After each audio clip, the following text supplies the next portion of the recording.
What's up, tubes? I want to talk about a recoil repair I did on my Pioneer P42 here.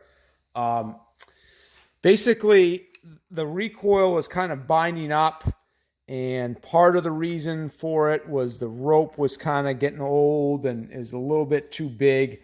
And also, I noticed like this knot here had pulled through the hole and was so as the recoil rewound, the knot was kind of making everything bind up. And I said, okay, well, I got to replace this piece. This is probably why it's doing it.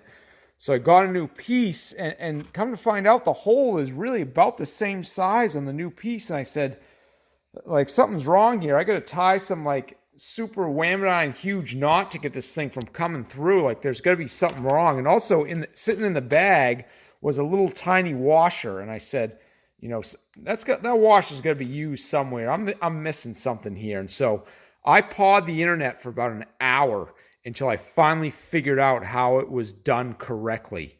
And let me show you. I saw a picture of this in a Pioneer repair manual. All right. This is how it should be done right here.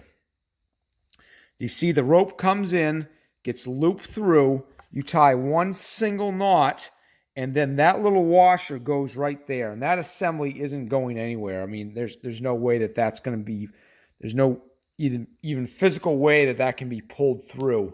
I just test fitted up, started the saw. It works perfect. Nothing binds up or anything.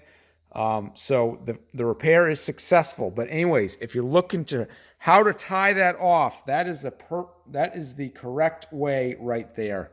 I might put a little dot of super glue where those two lines cross just to make sure that doesn't come apart. But for the most part, I think this is a successful repair, and I'm happy to have this saw back operating smoothly.